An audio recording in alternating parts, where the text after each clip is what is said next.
Hi all, welcome you all to the lecture video session on different networking technique. The most popular networking techniques are PERT and CPM. Let's understand every aspect of PERT and then the CPM in length. Let's go with the PERT, like program evaluation and review technique. It is a very popular proper project management tool, and it is very handy in handling large scale complex projects, and it is a very helpful stage for the planning large scale software projects, as well as coordinating for the coordinating teams for developers. And it is not only important in the infrastructure project, but it is also very important in manufacturing facilities project, as well as the software projects, which is the service sector projects. What are the different steps that are involved in program evaluation review technique? There are basically 5 steps that are involved in the PERT. PERT looks like this, and project management of I have quoted here a project management of the software company and the software development cycle.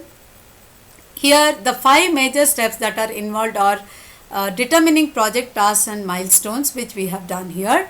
Sequences, how exactly the sequence would come, graphical representation of the sequences and then the tasks, and estimation of the time frames that is required, and estimation of the critical path.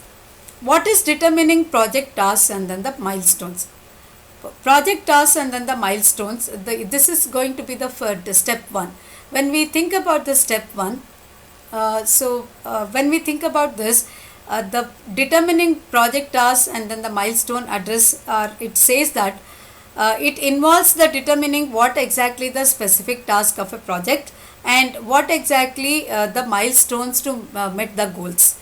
And the process usually takes up both the use of the table for organizing purposes. So what are the sequences? This step, in the sequence step, it comprises of sequencing, that is organizing the task in the sequence, and this helps us to arrange the project task to optimize the time and optimize the completion time.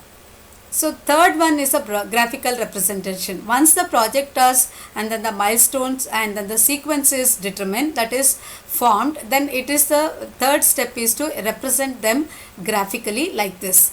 So it starts with the project and then it goes with different stages, and the milestones and then the time frame is that is required is monitored here towards the completion of the project.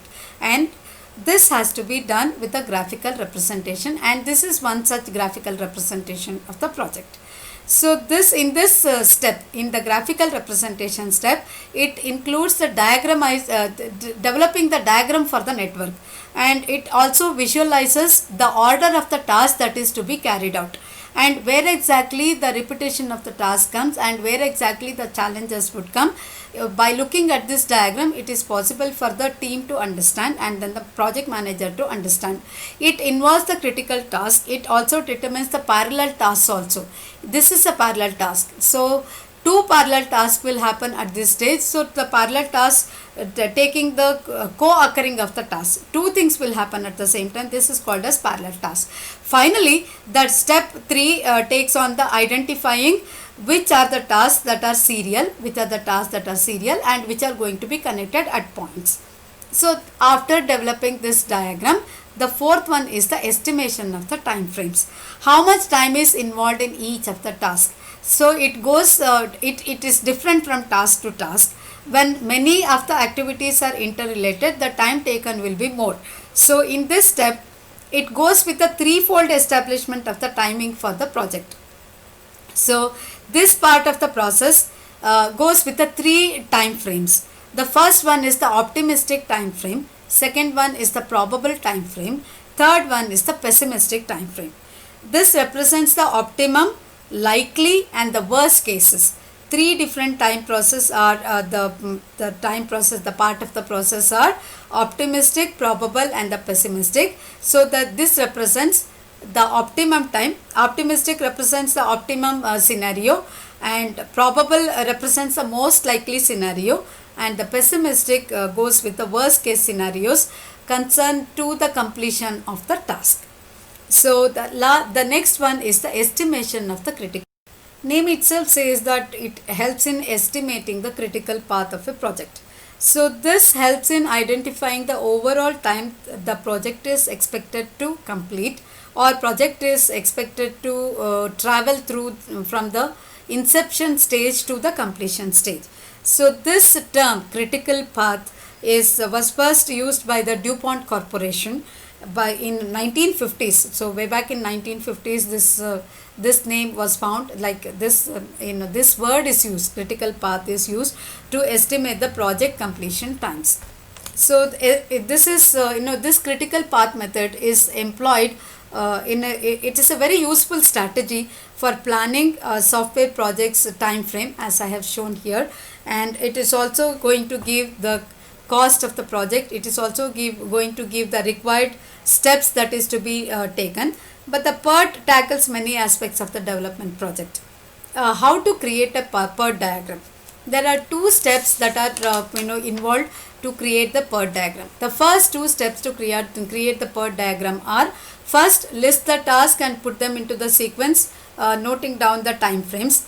Probably the first task may require around 6 months time, right from the concept stage to the first stage.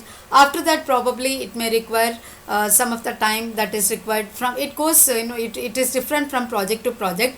So first, list the task, put them into the sequence and note down their time frames. Second one, diagram the network of events as a PERT chart.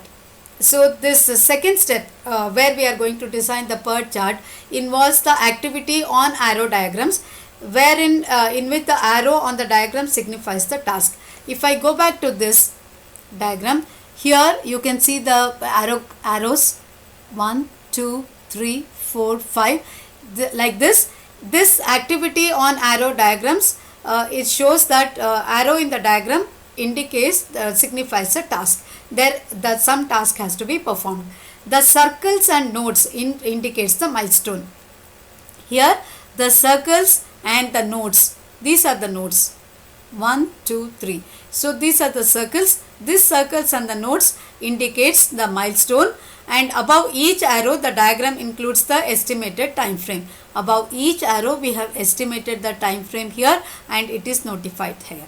So above the arrow we need to put the time frame in order to achieve or accomplish the task that is meant for.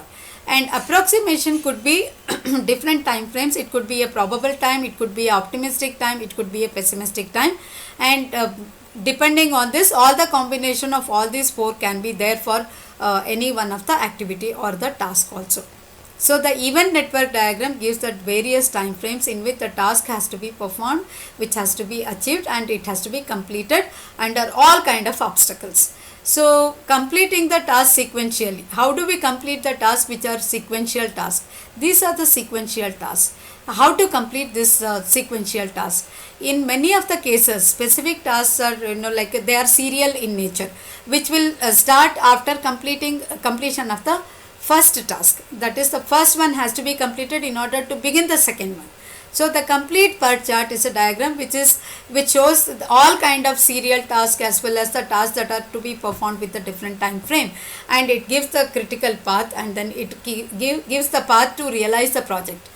So the another important terminology of the PERT chart is ideas of slack. Slack is nothing but the lead and then the lag time.